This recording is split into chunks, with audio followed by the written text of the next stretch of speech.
Hey, Bradley Sowash here with another piano improv tip of the month. You can join me most months, every month really. The dates change, and I do this just as a casual, fun service to encourage my piano playing and teaching friends to delve more deeply into improvising alongside the important traditional skills that we all love. I'll tell you what we're going to do today. We're going to be about 30 minutes, and here's the things I'm going to hit.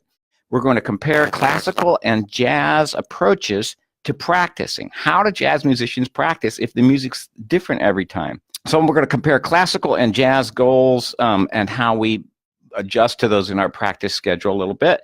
I'm going to walk through some options of what I might teach in a typical class assignment for my online jazz piano lessons, or what I do in my own practice sessions, sort of how that looks different from practicing literature. And I'm going to end, get this, with a world premiere of a funny poem on this same topic. So right in your chat bar, what are the sort of the steps, not in detail, just what's one thing you might do, or what is the end goal when you're preparing classical literature or preparing to be a classical performance, concert stage oriented musician? What do people do? Could be a single word. Okay, the end goal is to play exactly as written. Thanks, Priscilla. That's exactly right. That's the end goal. And how do we get there? How do we get to exactly as written? But while you're thinking of that, let me qualify. I never want to say that there's not creativity involved in written music, because we might change the expression, the touch, the way we interpret the dynamics, the phrasing, all that. There's plenty of room for creativity, but the notes are given, and so it's a goal to try to get the notes that the composer intended, right? Anything else? So what do we do typically to get those notes well underhand? Okay, let's see what the answer is here. May says, the end goal is to faithfully create what the composer originally intended, right? Accurate pitch. Interestingly, bring that up because many of us are piano players, but not all instruments is that a given. Rhythm, dynamics, timing is written, appropriate to the time period. Interesting to sort of understand the ornamentations and style of the day. And for the parts that aren't written down. Very accurate answer, right? Tanya Clark writes, Southwick writes, repetition, repetition, repetition. Right, lots of repeating. Okay, so that's what I was looking for, and I think that's all good stuff. So hear me. I am not ever suggesting that talking about improvising or jazz as a replacement for playing written music or knowing to read or classical music. We're just comparing those because we might come through it through different ways. So here's what I wrote. Priscilla picked it up. I wrote, strive to play the same each time. Try to play the same each time. Get as close as possible to perfection. I have a thing on my wall here to remind me. It says, amateurs practice until they get it right. Pros practice until they can't get it wrong. That applies to written music, where you have a standard. You have a way to compare what you're working on to what the goal is. Classical music builds fabulous technique. It enables access to great literature. It lets you see how the master's thought, lets you absolutely be able to see the notes they picked and why. There's so much I love about classical music. What I don't like about it is what it does to musicians. In many cases, it scars musicians because they become paralyzed by perfection. I've suffered from this myself, having studied a ton of classical music in music school and growing up. And we all know that feeling about, oh man, I got to play this. I hope I don't make a mistake. And our whole performance is evaluated by those 2 wrong notes or more. So yeah, let's see some more here. Ksenia says, feel the beautiful sound and enjoy. Absolutely, yeah, that's a beautiful part of it. Repetition to gain fluency, says Faye, so you can perform comfortably with feeling. Right, so through the repetition, the muscle memory, the form, all this sinks in, and we hit that repetition so that we're able to express when we actually perform it.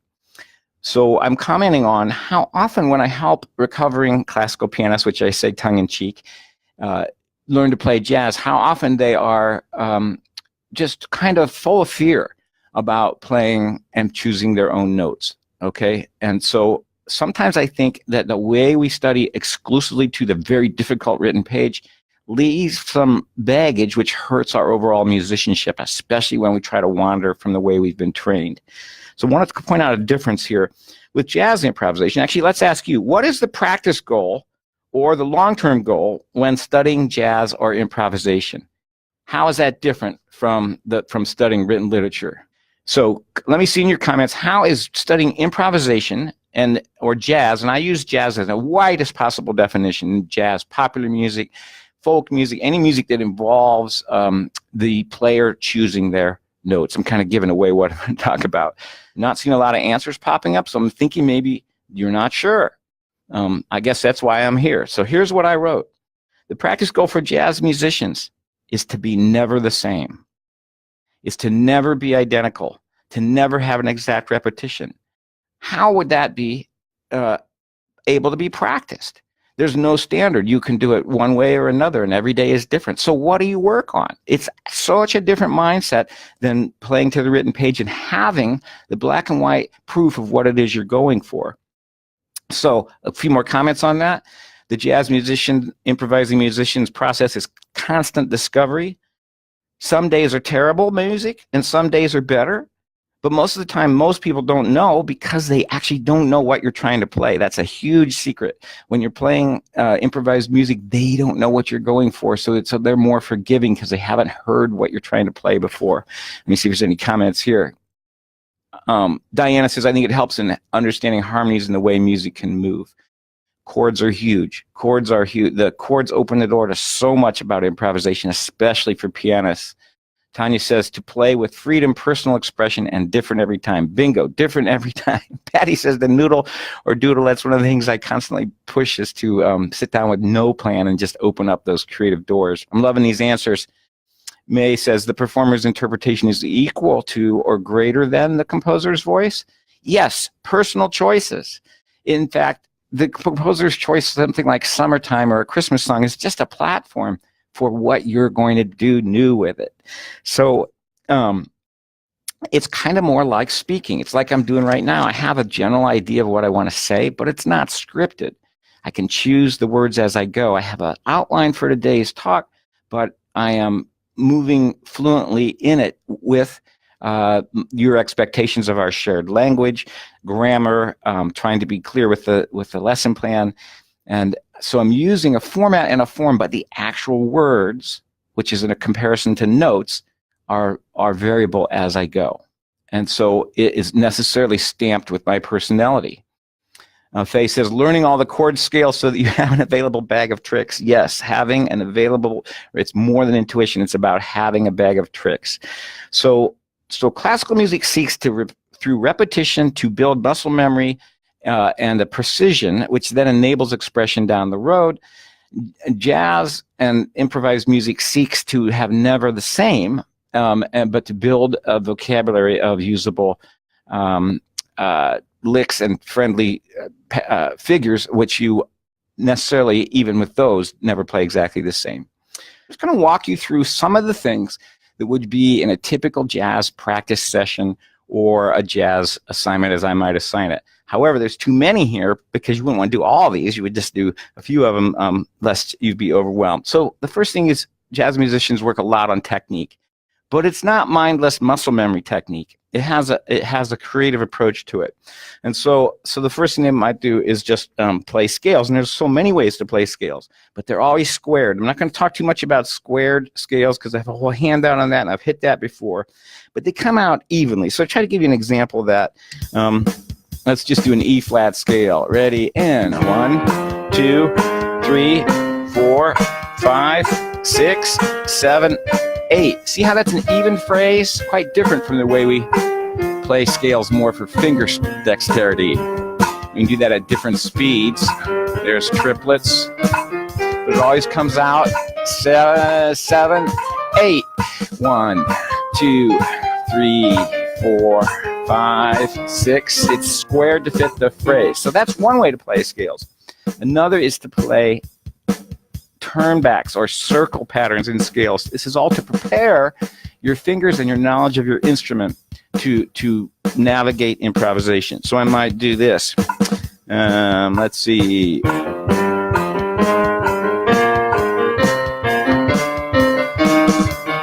Or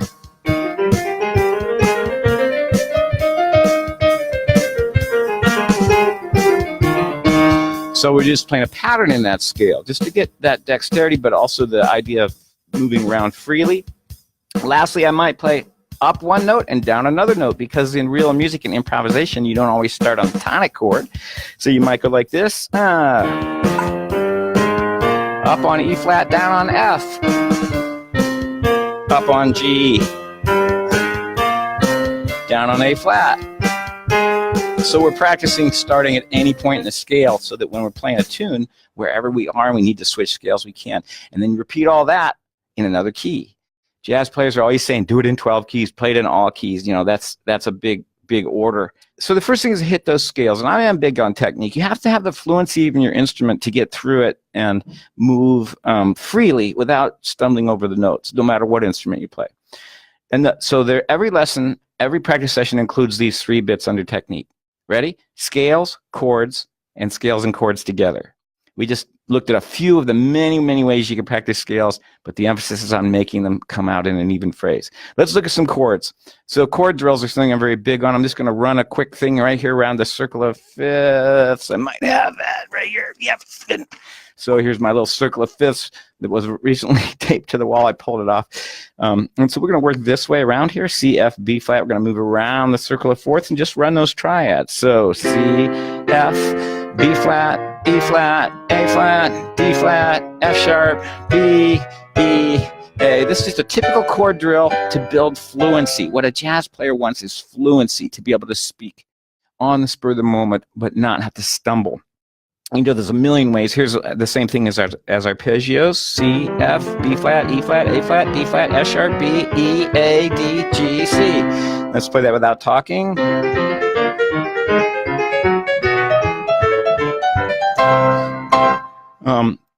So that would be an example of a triad drill, and I could go on and on with about 25 other ways to do that. Another way, then we might do that with seventh chords. So I'm going to do that same thing. C, F, B flat, E flat. Thanks for the thumbs up. A flat, D flat, F sharp, B, and I'm playing all major sevens. So I just played all major sevens. You can do them all in the same key.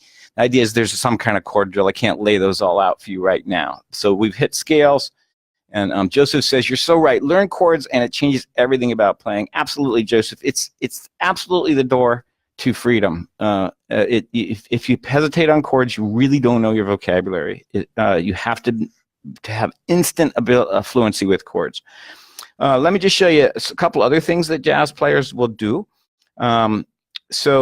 One of those is to work on one voicing. So I'm going to use in this voicing 2 voicings. I'm going to play a root 7-3 and then root 3-7. So let's listen to that. Root 7-3, root 3-7, root 7-3, root 3-7, root 7-3, root 3-7. And so let's just play that now without me talking.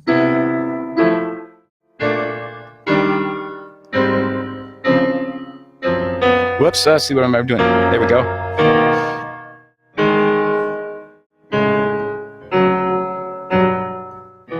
Because those are all major sevens. So we just took one voice, and we could do a more elaborate voicing, like, let's see, we could do,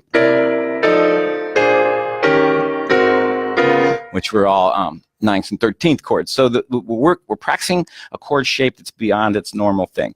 One more thing we could do with chords is run patterns through those sequences. One of my favorites is to go up to the 9th by skips and down by scale. So that's how that would sound on a C major 7. C, E, G, B, D, C, B, A, G, F, E, D, C. And then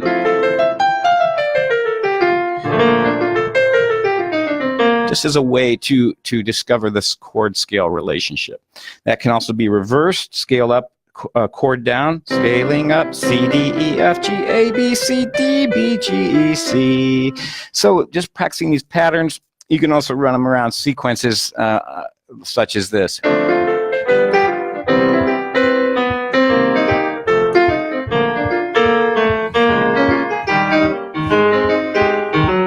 So these are all just examples of possible ways to work the chords and scales together. And you wouldn't try to do all those in one time. You might spend 3 months on one sequence like that. So then after we've practiced chords as chords, we've practiced Sorry, scales is scales, chords is chords. Then we put the scales and the chords together. And you've seen this before. If you've followed me at all, I'm a big advocate of scaling the chords, which basically means taking a common, not very challenging chord progression and adding a new element each time. So we might just take that progression like this. I'll do a C, F, B minor 7. Let's do that, make it simple. C, F, E, A, D, G, C. Those are all in the key of C. Didn't call the qualities out. I'll take that and change up one element of it. So we've already taken many steps and we're comfortable improvising. Right hand is free, left hand is chording. Now this time I'm going to try to use some chromatic notes.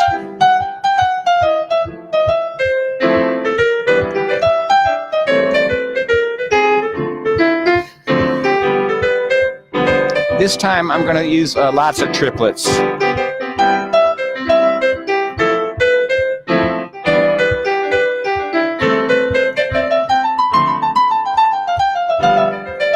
So I'm arbitrarily picking something to change it up. This time I'm going to change the style to a Latin style. So the point is we're taking the same thing, a familiar territory, and we're changing one element. Maybe we change keys. Maybe we change tonalities. Same progression. So the idea is that you're in familiar ground, but you're tweaking one bit to develop that fluency. Let's see what these comments are here. People saying, low teacher, love that. It's like jazz piano, Jim. Anita, I am so going to steal that. That's cool. It's like making the rounds with your trainer. Okay, really like the idea with the ninth chord and the scale added to it. Diana, I should give credit to that. I learned that from Jamie Abersold, who's a great jazz pedagogue. There's a way to do it that's simpler. Going back to that. Let's see. You can go. Let's see. Yeah, you can only go up to the 7th. It's not quite as rich, but it's available to you. Okay, and then there's always an element of aural. There's always a part about practicing some ear training. There's millions of ways to do that. One I love is to sing and play. So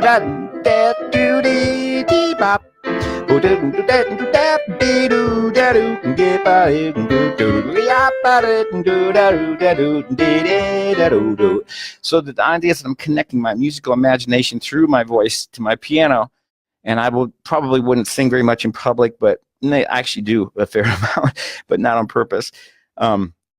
So that ends the preparation of how to practice jazz, the sort of the technical, the working the gears, greasing the jazz gym. I love that. So let's review what we've done so far, and then we'll hit the second half here.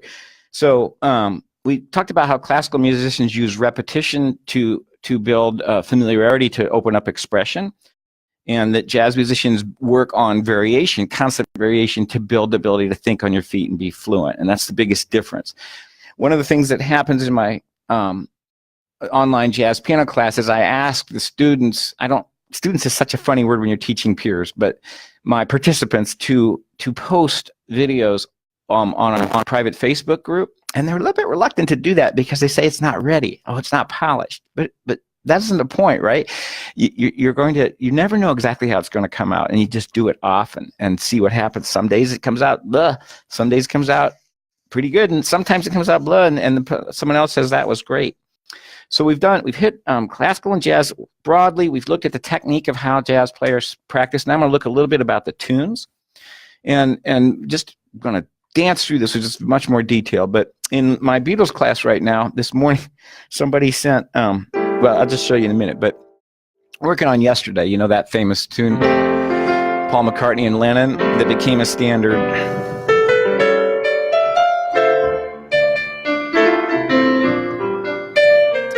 So once the tune's underhand and we've figured out the voicings and the melody and all that, the next thing is to analyze that chord scale relationship we talked about earlier. Just as an example, without getting lost in the details, this is in F major. F major has a B flat in it, but the second chord is an E minor 7, has a B natural in it. So that tells me I've got to rethink my scale and pick a scale that has a B natural in it to make that fit my improvisation. So there's some analysis with the tunes. And I know that when I've learned literature, I've also done analysis, but it's a little bit different because the analysis leads to what notes we choose. And that's the biggest difference between written music and jazz music. Both are very creative. It's just that the jazz players are actually picking their notes for a large part of the time. So then after analyzing it, we would look to never play it the same. Never play it the same. And that means embellishing and hearing it new ways each time. So instead of yesterday, exactly as the music says, all my troubles seem so far away. That's what is on the lead sheet or the arrangement. But we might do it this way.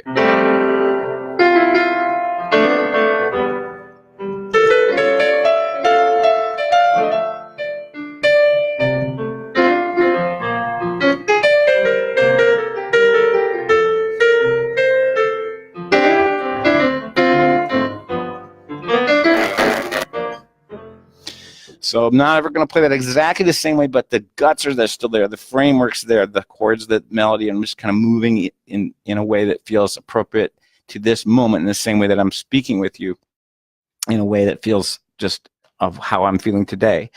And then we look to change it up and really be deliberate about our style. And I just wanted to point out, if anybody's here that's in my Beatles class tomorrow, we're going to hit this as a jazz waltz. One of my students said they had a weird dream, and they heard this as a jazz waltz, and she just had the idea, what if it were 1, 2, 3, 1, 2, 3, 1, 2. And so we're going to kind of look at that. She had this idea. It's a very unexpected idea for a nice, beautiful ballad. And that's what we do. We try to personalize and stamp the music, as May said earlier, or maybe it was Lisa, I think it was May, about putting your own priorities over the composer. And you know what? Someone like Paul McCartney would smile at that, I'm sure. So there's the tunes. And then the other idea is, this is a big one, so listen carefully. You have that bag of tricks that Faye mentioned. I call them creative concepts. And they're independent of the tune. So maybe on yesterday, I discovered the idea of using surrounding melody notes. So let's do this. I did a little chromatic surround around that.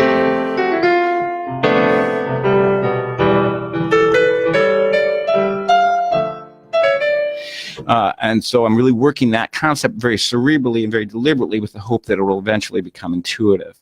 So you have a collection of creative concepts that you're constantly adding to, things like retrograde and repeated notes and fill notes and fills that are independent of fill notes and neighbor tones and surround tones and chromatic alterations and all this. You're constantly adding so that you can choose the colors and the sounds that you want because you know how these things sound.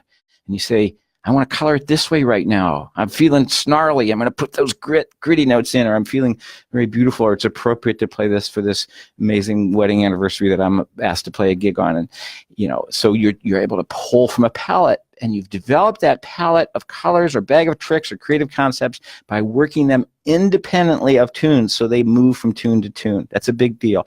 Okay, now the last part of an assignment or practice session is to work on what interests you.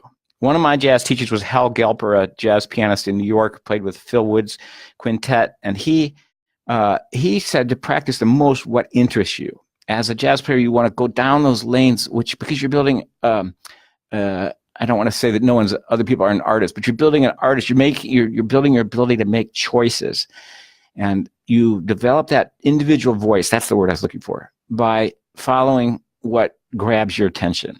So part of every practice session needs to be spending time on something that you just personally liked, that leads you down a road. And so on all my assignments, I actually have a part at the bottom that says on your own, and the student can track. In my in-person lessons, the student can track and tell me what they did. And sometimes they say, I didn't get to some of the stuff you assigned because I got so involved in this new composition or whatever. And that's actually encouraged. My mother used to say, when I would play downstairs in the basement where a piano was, she'd say, she'd stomp on the kitchen floor, bang, bang, bang, Bradley, practice the assignment. That's not the assignment. My mom had the same piano teacher that I did. My piano teacher was ancient. And she, I wish she would have said, practice what interests you most at the end, because in the end, that's what led me to having a career. Okay, so let's review, and then I'm going to read you a fun little poem that I made up yesterday and get you out on your way here. So what we did was we looked at classical music and how it uses repetition to build fluency, or to build muscle memory and immediacy, so that it enables us to express in the moment. And that uses repetition a lot. The jazz player looks at all kinds of ways, thanks for those thumbs up, to develop ability to think on your feet by doing fluency by never repeating exactly the same. Well, not never. You might work on a little lick over and over or something like that. So then we looked at how jazz players approach technique and building that fluency. We looked a little bit at the tunes here and applying the creative concepts independently of the tunes, and how important it is to do things that interest you in your practice session. Not every practice session is going to include all these, let's face it, but maybe over the course of a month you've hit all these things. Tara, I earned improv time from my mom by doing my whole lesson practice first. Then the day was mine. You know, that's very interesting, because improvisation is treated as a reward in your case. And that actually changes the psychology. So we don't say, now I know this is going to be terrifying for you to try to improvise on this, but let's give it a try. Rather you say, you did your lesson so well, we're going to let you improvise. That gives, hoo-wee, you know, that makes it a treat. And it is a treat until it's been scared out of you. So I'm going to wrap it up with this little poem. I did go over my goal a little bit, but I hope I didn't take too much of your day. So this is, I wanted to make some poems up yesterday. I'm kind of known for my sayings, like, when in doubt, pen out, meaning use the pentatonic scale when you're nervous, or if the beat's not steady, the tune's not ready. I like to do these Muhammad Ali type silly little rhymes. And I started to do that for this yesterday, and this poem came out. And I'll wrap it up with this. If I don't see any more questions, I'll look for those hearts at the end. You can give me hearts for being silly, or you can give them to me because you actually thought it was great literature. But here it is. An unintended poem called Musical Balance by Bradley Sowash. Ready? For the reading musician, wrong notes are just wrong, but accidents for improvisers mean adjust and go on. The first approach is clear. Interpret the ink. The second one reminds us, play what you think. Rubato in classical is flexible and airy. See this coming by. In popular standards, the beat must not vary. Concert hall performers are normally discreet. Those who play gigs just might tap their feet. Harmony that's written is scored as if law. Symbols mark chords in lead sheets, if at all. One practice has rules, it polishes and revises. The other invents tools, discoveries, and devices. Repetition in literature leads to precision. Choices and standards are instant decisions. In one, tones are frozen, the music a script. In the other, notes are chosen, guidelines to be flipped. Which approach is better? Is it based on disposition? That some prefer to see the notes and others intuition?